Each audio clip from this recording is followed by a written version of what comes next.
everybody. Please allow us to introduce to you, dear members of the Kent International Law Society, one of the greatest barristers working at Kent Law School, Guevara Leacock. You might have had, for instance, the luck to encounter Guevara during your criminal law studies. However, you might not know that he has a great passion for commercial and regulatory investigations, commercial disputes, and corporate crime.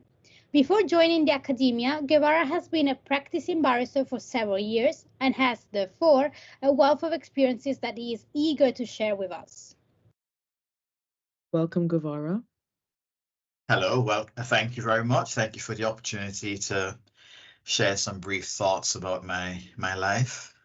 Well, of course, and I don't think the introduction necessarily does justice to the greatness that you have, but hopefully this podcast is going to unpack some of that. Now, before we get into like the crux of the questions or like the meaty questions, as they say, I usually watch this podcast quite often called AB Talks, and it's hosted by Anas Bukhash. And he starts off by asking his guests, how are you really doing? So Guevara, I want to ask you, how are you really doing? The emphasis being on really. I'm not quite sure where I am with that question this morning. I'm well. I'm feeling well. I'm alive. But I suppose there are some things that I have no control of about or with at the moment that could be quite difficult for my students, for me as a lecturer at Kent Law School, and for the university in general. That probably has me feeling a bit uneasy. So how am I really doing? I'm not sure, but personally, I'm okay. I'm good.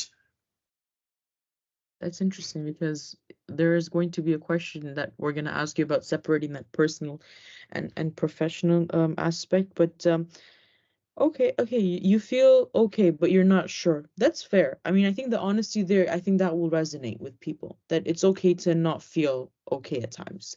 Yeah. Yeah, it's definitely okay to not feel okay at times. And I think it's important to recognize when you're not feeling okay, because when you recognize that you're not feeling okay, it is only at that point that you can really do something about it, to ensure that you get back to that point where you are indeed really okay. Right. Thank you for sharing this. One thing that we did, apart from a lot of research, was to look at your LinkedIn profile. And we did encounter a paragraph of the About section mentioning, and I quote, "I am a critical and strategic thinker who brings a wealth of experience in administration as well as excellent interpersonal skills to academia and the legal profession. I am well respected by my peers and have a good rapport amongst those who have taught me throughout my academic pursuits." So what is it missing in here regarding you as a person instead of an academic or a practitioner? I think what's missing there is that I am a lot more relaxed, because listening to you read that paragraph from my LinkedIn profile, I'm wondering if I should actually change it. I mean, everything there is true, but I think what it makes me sound like is a very strict, uptight, person that for which there's no breathing space, as it were. Like, it just sounds so very serious. But I think what's missing there about my personality is that I'm just quite a chilled guy. Like, some of my students, for example, describe me as a vibe, and I agree, but one would only appreciate that, I think, if you know me. So, listening to the blurb there from my LinkedIn profile, it probably doesn't tell the true story. But I suppose those who would have had the pleasure of interviewing me over the years, whether it be for employment or other purposes, would know differently. Guevara, do you think it's important that you have your guard up? Sorry, Angelica. On this regard, do you think, since you said that your students describe you as a vibe, would you say, how long would you say it takes them usually to really get to know you that well, to the point that they don't think of you as a strict lecturer anymore? Well, that's an interesting question, because one of the things I don't want my students to do is to think that I'm a walkover or that they can take advantage of me. But at the same time, I believe that students or people learn in an environment where they are comfortable. So one of the things I never tried to do in my classroom, for example, is to create an environment where students don't feel that they can express themselves, where they feel that they cannot ask me a question, where they feel they cannot have a laugh if they need to, depending on what we're discussing. For example, in criminal law, there might be some interesting jovial point in a question or a scenario. So I try to create that sort of classroom, that sort of environment. But what I also do is try to help my students to appreciate that at the end of the day, this is university. The seminar is theirs. The lecture is for them to think about what I'm saying. And so I still have to maintain that professional stance, even though I want them to be comfortable. And what I would say is that I think when I attend the seminar for the first time, maybe some people think, well, this guy is just going to be serious, because what I do at the beginning is I set the ground rules. These are the ground rules. These are this is what I expect of you. This is what you should expect of me. But then I think by the end of the first 50 minutes, people realize, yeah, we can deal with this guy. He's good fun. It motivates people to attend as well. I mean, seminars are not compulsory. There is an attendance taken, which could affect some people, but students have the option to attend their seminars or not. All lectures, what you want to do is to create that environment as well, where they feel comfortable enough to return and not necessarily submit a change of seminar form.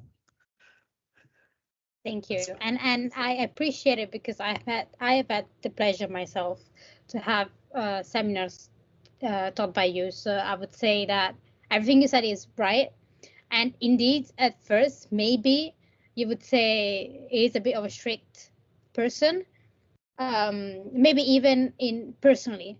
But then I would say that after a while, maybe after 1 or 2 seminars, I would say that.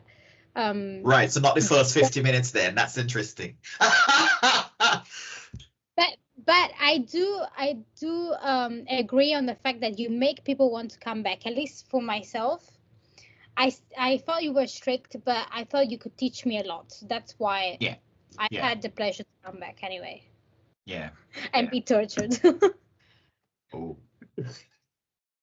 Guevara, as you were saying all of that, I was sort of thinking about certain things you said. So, professional stance and the fact that you're very clear with where you stand with your students and sort of what they want to get out of you versus what they should get out of the module and stuff. And so, that does imply to a certain degree that you've had quite an illustrious career, as one could put it, although we're not here trying to age you or anything. But you are both a barrister and a solicitor. What made you want to pursue a career in both? Right, so that's interesting. I mean, persons who are listening to the podcast might detect a slight accent.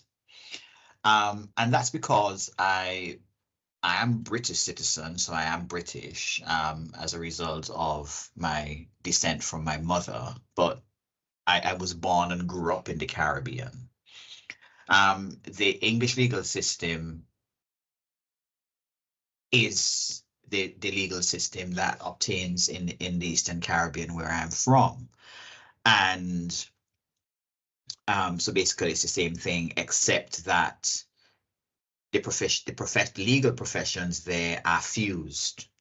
So when one qualifies as a barrister in the Caribbean, one is also a solicitor. Whereas in England and Wales, the professions are not fused. One is either a barrister or a solicitor. So I qualified as a barrister in England and Wales, and then I qualified as a barrister and solicitor in the Eastern Caribbean as a part of the Eastern Caribbean Supreme Court. So in that regard, I am a solicitor as well. And as I said, it's closely related to the English legal system. So it's very much what solicitors do here as well, you know. The fact that you are, I guess, both, although one in, in another jurisdiction, does Mhm. that bring you like professional contentment that, okay, like I've done it all, or perhaps what the standard is in the legal profession, I've pursued that. Do you feel professionally content?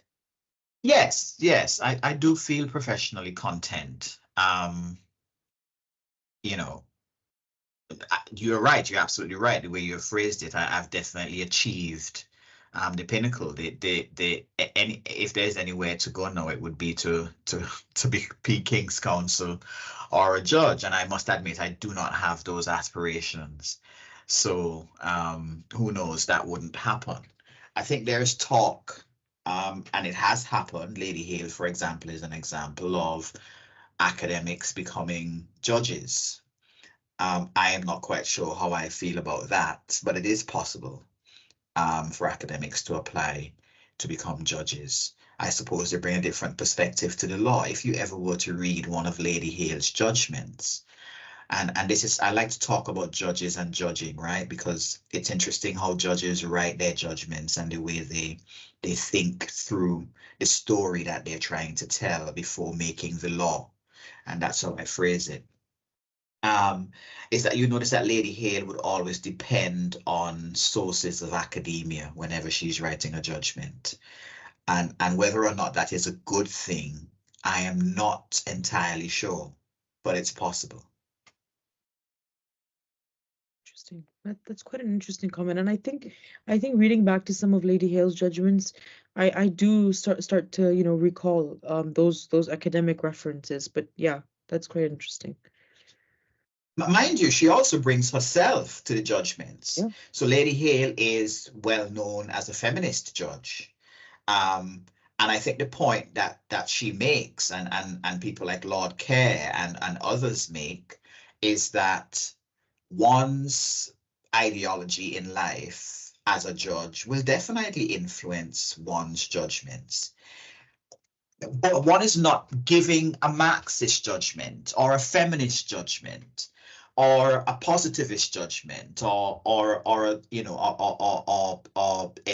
whatever political or ideological philosophy that might guide one's life. It is not that is what one is doing. What is happening is, because one is guided by that philosophy or ideology, it causes you to think about the situation of the people or the persons who are coming before the court. So that Lady Hale, for example, as a feminist judge, even though she draws on things like feminism, or not things like, but feminism because she is feminist, what we have is a situation where if she is ruling on a matter that involves the family or children or woman, she tells the woman's story. She paints that picture, that image that helps one to appreciate the reasoning behind the decision she eventually comes to in law. That's interesting, because I was wondering on this regard, do you think the separation between professional and personal life is of essence? And if it is, do you think that it is difficult for you to separate those aspects? One could try. You can try to separate your professional life from your personal life, but they will always influence each other. What law students would find when they qualify as lawyers, for example, is that you would always think like a lawyer. Even if you don't qualify and you simply have a law degree, you would always think like a lawyer in your personal life, right? So for example, you would always be suspicious of text messages from people you do not know. As a lawyer or as a law student, you would always, think twice about situations. You would always try to bring the law into everything that you do and think about. But the converse is the same, so that when you are in practice, your personal life may also influence the way you do things as a lawyer, the way you think as a lawyer, right?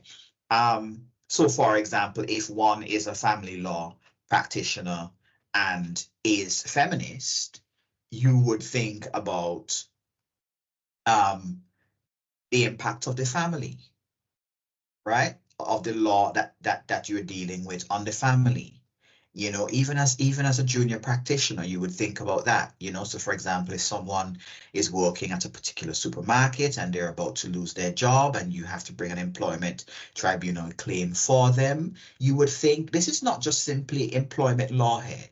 It's not just someone losing their job. This might be a woman who has 3 children and rent to pay, who is losing her job. So you think about the impact on the family and not just the individual or just simply trying to apply the law to a particular situation. But it might be because of your experience in life as a family person yourself. You know, the values you hold to family life and things like that. You know, Guevara, it's quite interesting about the point that you were bringing about, you know, your personal sort of ideologies inevitably at some point influencing how you think. And, you know, as law students, regardless of whether you qualify or not, you will think like a lawyer. And frankly, after much pondering, I was thinking that I feel like as law students, we're in a conundrum where there's a gap between the student that we are and the lawyer that we want to become. And perhaps that's due to a variety of reasons. You know, it could be academic, it could be sort of our ideologies, you know, hoping that we want to have that impartiality and that neutrality. And so, you know, that those could be obstacles. Some would deem them obstacles in advancing your career. But I wanted to ask, what were or what was one or some of the biggest obstacles that you faced in your career and that you had to overcome to get to where you are today?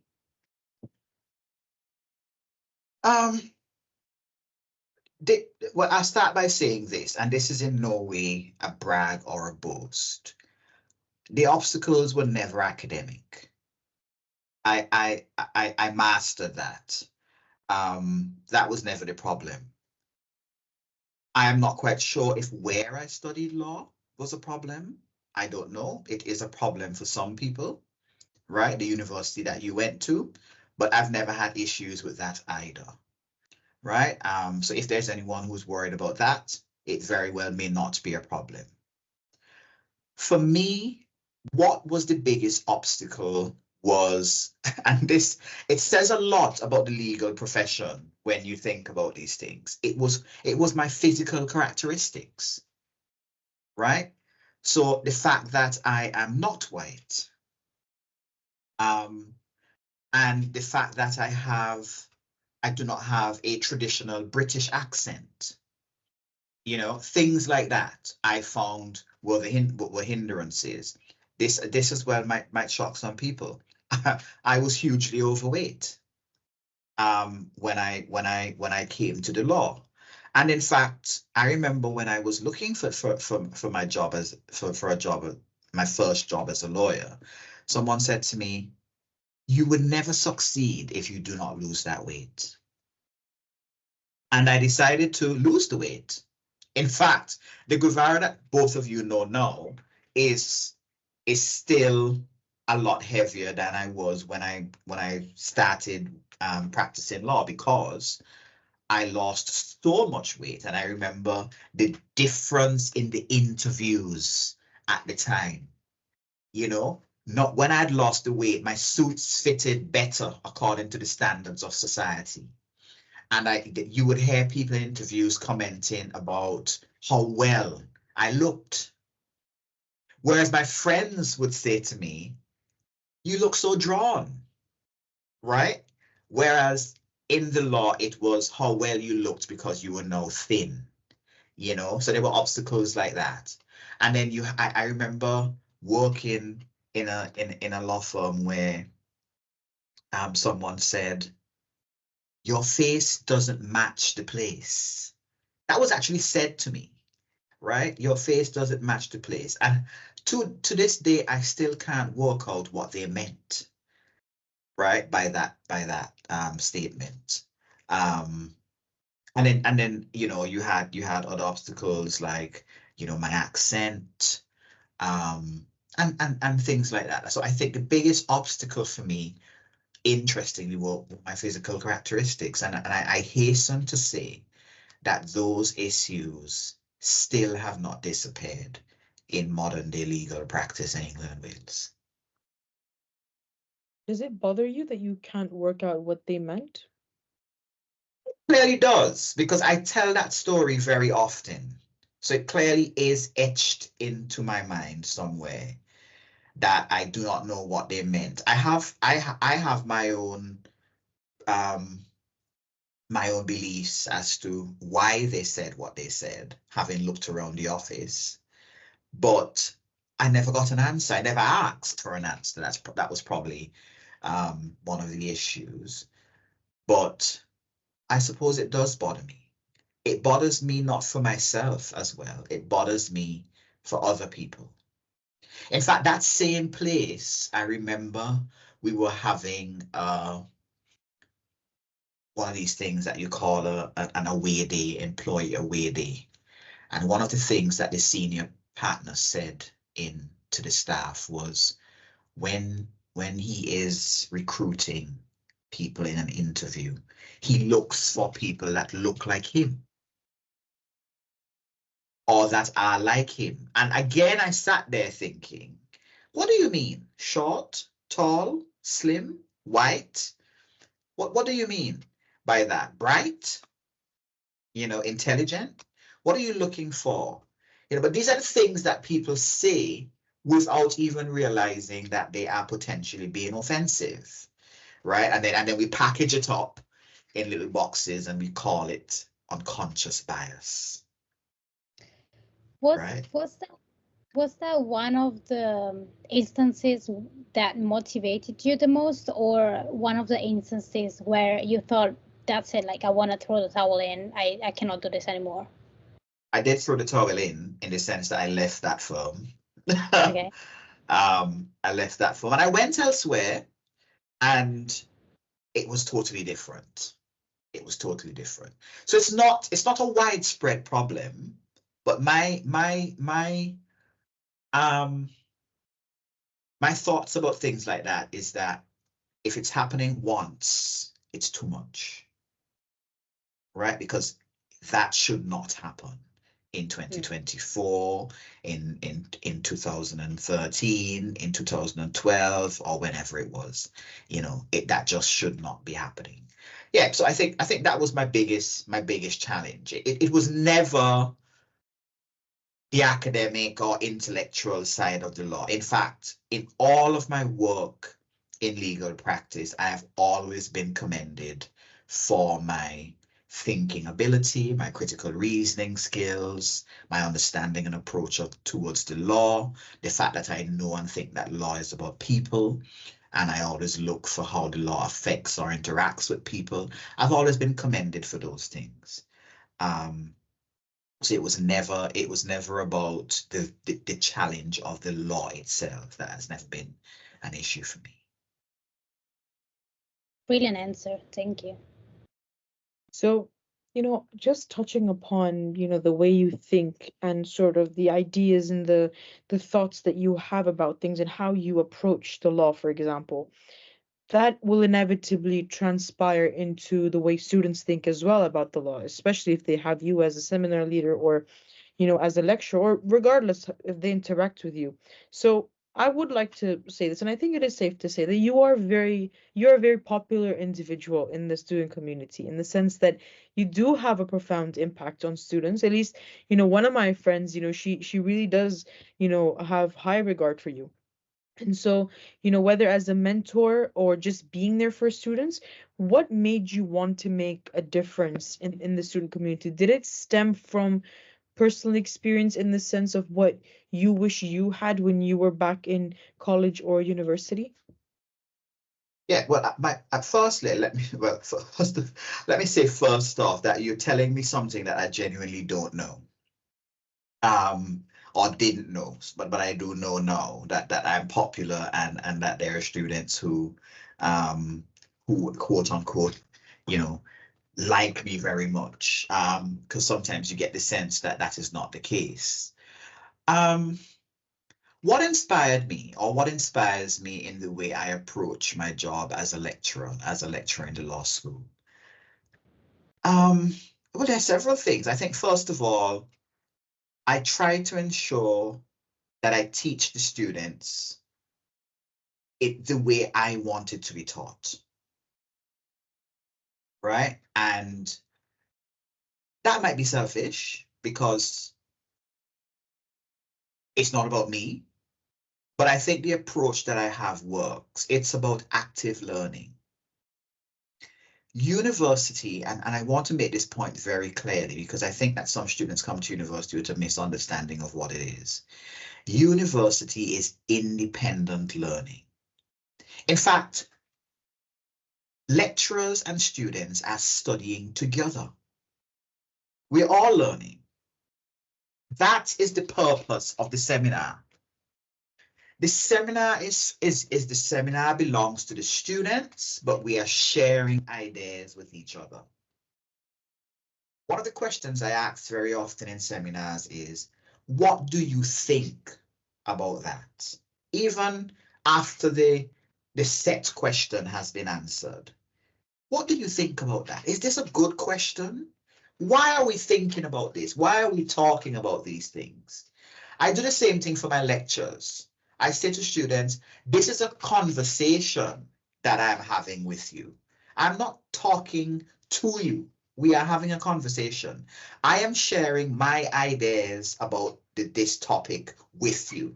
Now, it's law, so certain things are fact, statutes, cases, etc. Right? But what those things mean for people might have different meanings to different people.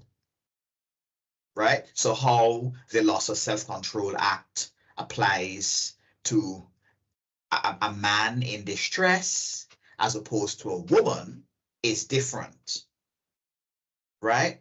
How a case coming out of the Court of Appeal yesterday about criminal damage impacts the individual protester is different to the way it impacts a group of protesters. The defense that one can use for destroying a statue of a former slave master in Bristol is different to the defense that one could use for spray painting the BBC headquarters in London. All right? But it is whether students understand and appreciate the why behind all of those things. And that is how I want it to be taught. And that is how I teach my students.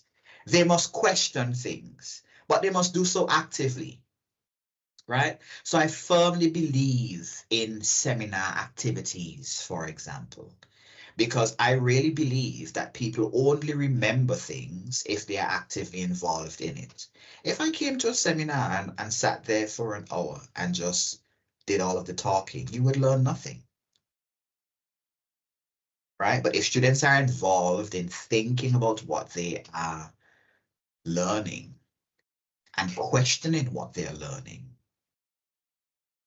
then that makes all the difference, right? If we're doing a topic, you know, I currently have a student in one of my seminars who says to me, why are we talking about this? It makes no sense, right? And I'm fine with that. I'm absolutely fine with that.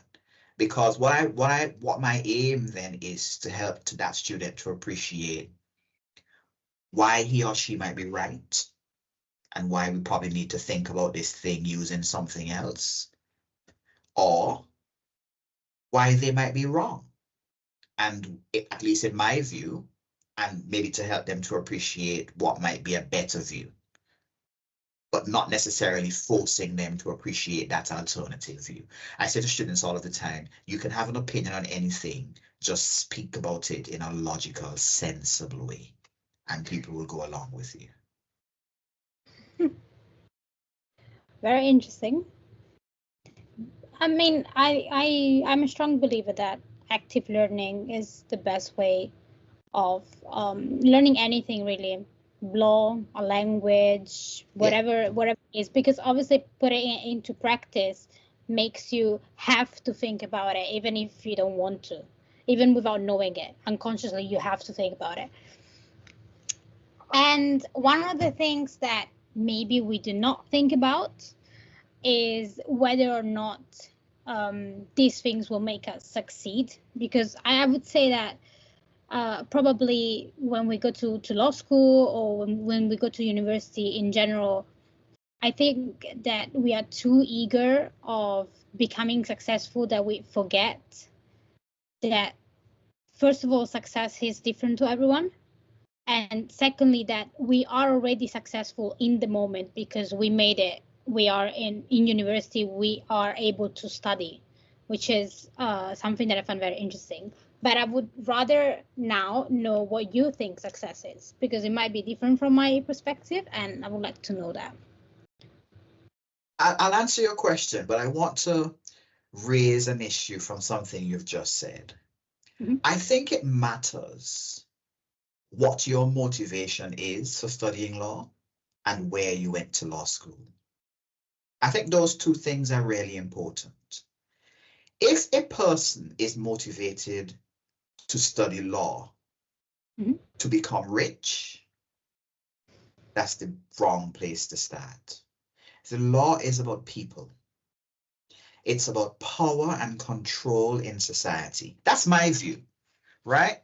But people would say that I subscribe to the views of Foucault. I don't know, okay? But the law is about people. It's about power and control of people, right? And your motivation for studying law has to be dealing with people, helping people, and looking at how the law interacts with people, the effect it has on people. That's where you start. And then where you went to law school matters, because if you went to law school where it is obvious that the teachers and the ethos of the law school is simply to help you to make a quick pound or dollar, depending on where you're from, that too would have an influence on what you do in practice. If you went to a law school where you're encouraged to think critically about the law and how the law interacts with people, you would have a very different experience. And I can give you a perfect example. A few years ago, I was working on a case where a government organization that has arresting powers did what is called a dawn raid on a company. They arrested the executive group in that company, because that is the warrant that they applied for ex parte, meaning in the absence of the people who are subject to the warrant. They did a dawn raid and they arrested them. But they also arrested people who were not named in the warrant, right? Because they're doing an investigation of the company, so they probably have those powers, all right? One of those people who were not named in the warrant ended up being a client of mine. Obviously, I want to know why they are being arrested. Now, the rules say that one could make an application to the Crown Court to obtain the information that the government, the pseudo-government organization, prosecuting agency used to obtain the arrest warrants. But you can only, I think Criminal Procedure Rule 7.5 suggests, or it might be 5.7, forgive me, that you can only obtain the information if you are a subject of the arrest warrant, meaning that the arrest warrant was obtained to arrest you. But thinking that, but in my mind, so therefore it means that my client was automatically excluded. But in my mind, it has to be that if there has to be a reason why the arresting agency thought or knew they could arrest my client. And I thought, well, he or she must be named in these documents. And if you are named in a document, then you are a subject of that document, of the operation that is being carried out. I said this to one of my colleagues who obviously didn't go to a critical law school, and they said, oh, no, we could never get that information because we are not the subject of the warrant. And I said, but if we are named in it, we must be able to get it. So the least we can do is try. It might be that we are not named in it. When I say we, I mean we as in the people representing this particular client. Anyway, an application was made to the judge. And the result was that our client was named in the arrest warrant, not as a person to be arrested, but as a person of interest. And so we were able to obtain the information on which that arrest warrant was given, and were able to make representations to the prosecuting agency, who then issued us with an NFA, no further action letter, because clearly they did, based on the information we received from the arrest warrant, there was no reason why our client, one, should have been arrested, and two, should have been prosecuted. But if I didn't go to a critical law school, which shall remain unnamed, I wouldn't have thought like that, is my point. And if I didn't think or have the understanding that the law is about people. You see, my client was arrested at his home in the presence of his children and his wife, who thought that all he was doing on a daily basis was going to a job to take care of them. So there were ripple effects, you know. So when I thought about things like that, it helps you to appreciate the kind of job that you need to do for people, right? And that, I think, directly answers the question about what it means to be successful. Because success, therefore, is achieved by one's outlook to whatever situation you are in, right? So, for example, if you have the idea that the law is about people and that you need to do your best to protect people from the law or by the law, then you would be a success. All right, but success is also whatever it is in the moment. Okay, so you may, for example, represent someone in a matter. You may not win, but the result that you achieve is the best you could have done for that person. So that's professional success. Personal success is waking up every day and being able to put your head outside, if no other part of your body, and be able to breathe the air that exists, as polluted as it might be. So can we say that Guevara feels successful today? Definitely. All right, there's absolutely no question about it. It's also about being thankful and showing gratitude for your position in life. It's never going to be easy. You know, there's a meme on the internet which says, "Do not grow up. It's a trick." Right? And that's because being an adult is hard work. It's a grind. You feel like you are not achieving anything. You're simply working every month to pay bills.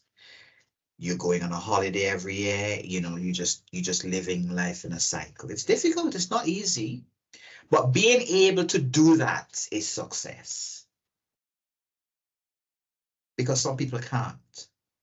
Being able to do it in the way that you do it is success, because there are those who cannot do what you do in the way that you do it. Right? So it's an individual thing, I think. But each of us, what success means for every person is a different thing. And yes, I definitely think that I am a success for several reasons. Well, thank you for this mind-opening answer.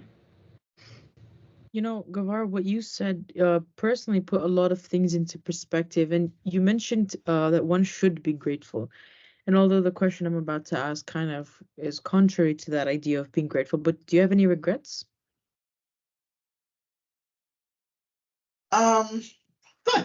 I mean, it would, you know, I do have some regret, but there's a particular one I want to talk about.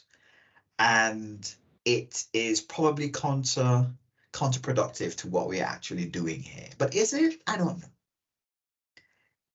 If at the stage at where I am at in my life now, if I had to choose again to do a career, it wouldn't be law. It is not that I don't enjoy the law. It's not that I don't love the law, as you've heard me say. You know, I know what the law is. I know what the law is meant to do, at least in my mind. But I definitely would have pursued a career as a personal trainer. Right? I discovered fitness from my pursuits of law, as I told you at the beginning. You know, I used to be considered overweight, and people said to me, well, you need to lose weight. So I discovered fitness. And I fell in love with powerlifting. So, you know, bench presses and deadlifts and squatting especially, etc. You know, thick thighs save lives, doesn't it? So I don't know if that's appropriate for your podcast, but yeah, I would have been a personal trainer if I had encountered health and fitness before law. That's what I would have done. And you know what? That probably is one of the biggest regrets in terms of where I am in this stage of life. There is nothing else that I have done. So I'll tell you this. I didn't go to university when I was 18. I went to university as a mature student, right? I was in, I was about to say I was in my, but I will keep that secret. But let me say this as well.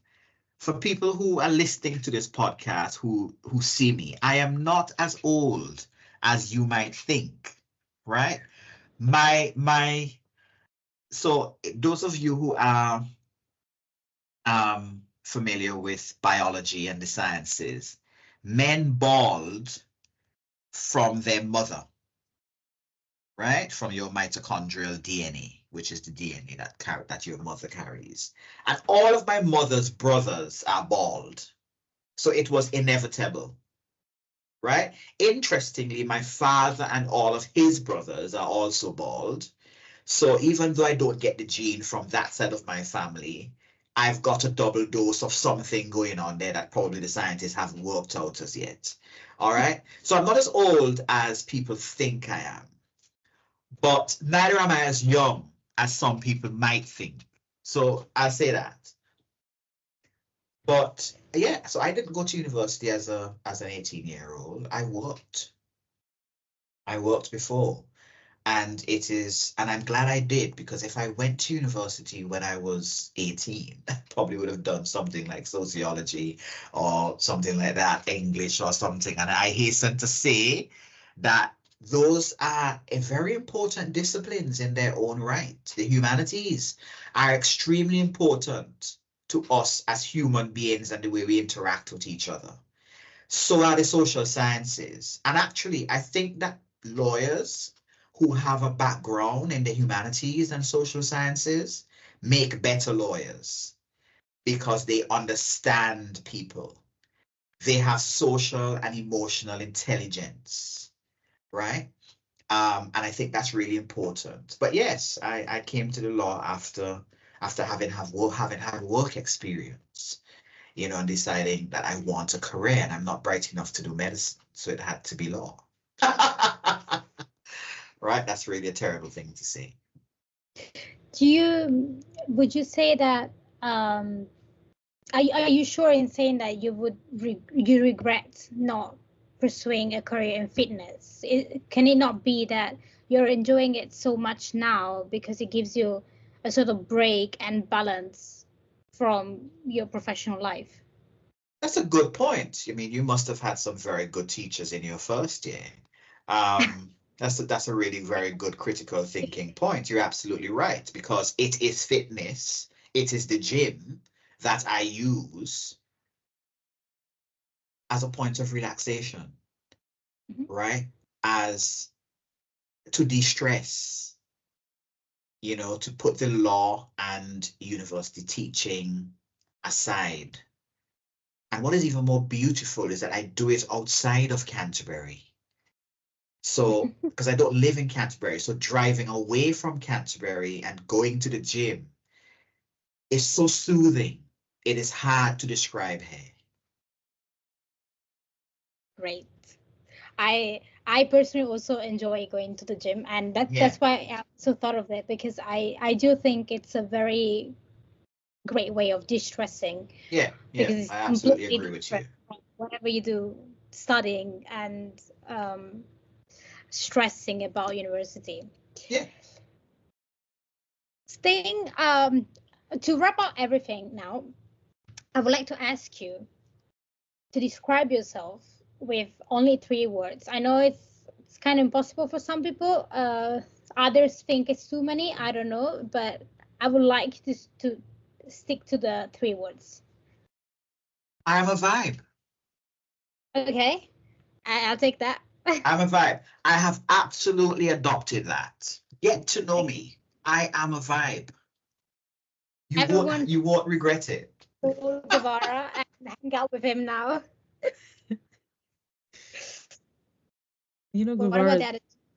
No, it is 3 words. I'm a vibe. Oh, okay. I see. Well done. Oh, yes. I'm a vibe. I mean, I am is I am. So that's probably 2 words, but it's I apostrophe am. You know, it's interesting because conviction and self-belief go hand in hand, and I love it. I think to just, believe that you are a vibe, Yeah. I mean, this is a weird example and a weird, comparison to make, but in How to Get Away with Murder in the TV show, Annalise Keating says, like, say it so many times that you start believing it, and I think that to a certain degree is an ideology that most people adopt, and I think it does help, self-confidence is very important, and I think for you to say that you are a vibe, yes, you are a vibe. I don't think you require anyone's validation for it, but I think that, the student community and their sort of feelings towards you is definitely a testament to that, seeing as they did say that you are a vibe. But anyhow, Guevara, this has been an absolute pleasure.